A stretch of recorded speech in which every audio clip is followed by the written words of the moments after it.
Everyone has seen this viral video of a martial artist taking down a kidnapper in New York City, but I knew the media wasn't telling the whole story, so I decided to sit down for a Gracie Breakdown with the man himself. There he is. Great to meet you, Brian. Thanks for doing this, man. It's good to meet you too. Wow, this is the setup right here. For those who maybe haven't seen it, give us like the 1 minute breakdown of just the whole incident, and then I have some very specific things I want to talk to you about pertaining to your actions and why you chose to do what you did. All right, cool. I was at the park with my girlfriend, heard some screaming, some commotion, stepped in, and man trying to take a stroller from the baby. People were peeling his hands off. When they were eventually successful in doing so, lady made a break for it, and it was only a matter of seconds till things were going to come to blows. So I circled around, took him down with a rear naked choke. Once I got him down, I just transitioned into a seatbelt hold, and then got a hook in, rolled over on my left side, was there for probably 10 minutes. And my left leg eventually started going really numb. So I thought, this could be concerning. So I transitioned over on my right side, and eventually park rangers came. I had his left arm secured. I asked him to cuff the left arm first, then rolled him over, took his back, and then we grabbed his right arm, put it behind him. So let me ask you, Brian. So what's crazy is that this came out, the footage comes out, and then they point out in all the reporting that you're a professional kickboxer. And then Right. I'm like listening to this whole story. And I'm like, wait a minute though. That was very little kickboxing involved there. So of course, then you revealed, and I'd like you to share now, what was your mindset going in? I mean, you have a black belt, we'll call it in Muay Thai. In that moment, why jiu-jitsu, and why didn't this guy get his face punched into a bloody pulp like you know how to with all 8 limbs? Right. I do appreciate you bringing up the irony of it, that a Muay Thai fighter, a striker, is out there promoting jiu-jitsu, where I am way more well versed in striking than I am in jiu-jitsu, as you can see.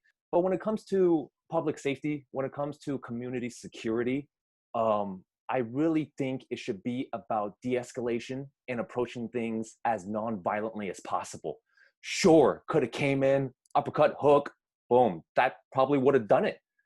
But that's not the point. Once I start striking, who knows what everyone else would have started doing. You know, the goal isn't to leave the scene a bloody mess on the sidewalk.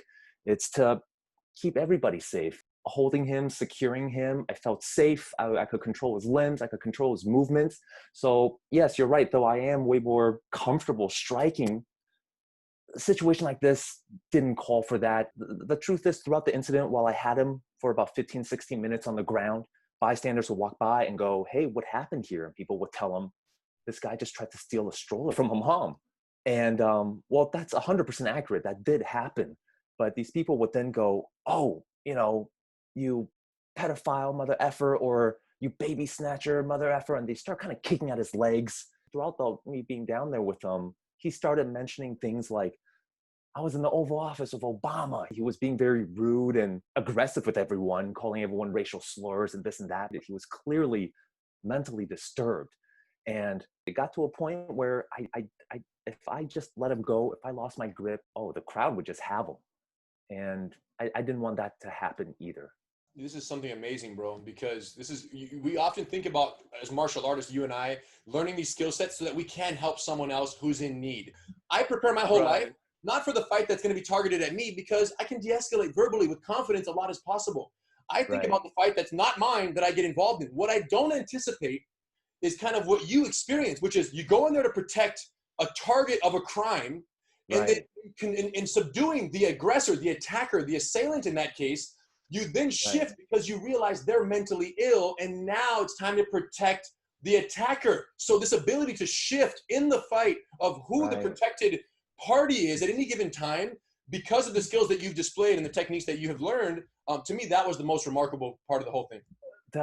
Thank you for bringing that up. That's such a important point when it comes to, safety in the community, safety of, public safety. That really is an important point. And in the beginning, it wasn't what was being put out there in the media.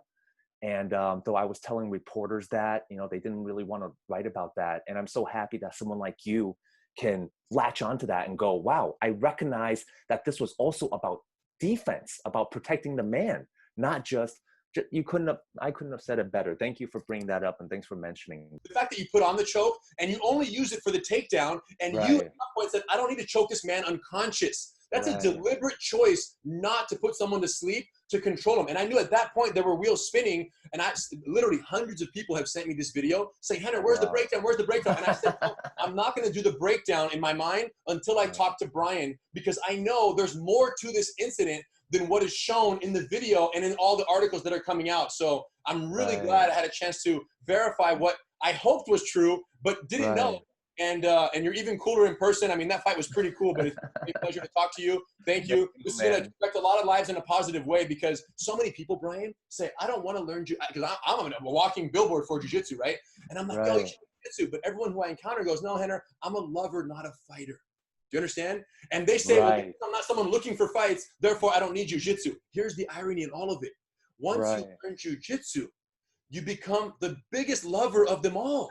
Because you're capable of not only loving the mom and the baby, you loved the attacker. You protected the attacker with compassion and humanity and understanding that we don't know what that guy went through that day. We just know that it wasn't the best day. He had a mental trip, whether there were drugs or whether it was truly an emotionally disturbed or mentally, challenged individual. Whatever it was, you recognize something wasn't right, and the person was acting more as a function of their condition than as a function of their humanity. And you protected another human. And if he was on drugs, or if he was having a mental episode, he's probably in the protective care now and getting the help he needs. And he's not brutally punched, knocked out, or dead by a swarm of 10 other people who don't have jiu-jitsu and who claim to be lovers, not fighters. Therefore, they never practiced martial arts, and they weren't capable of intervening with the compassion and love that you showed. So thank you and congratulations. Wow. Thank you. Thank you. I appreciate it. Thank you so much. We'll be right back.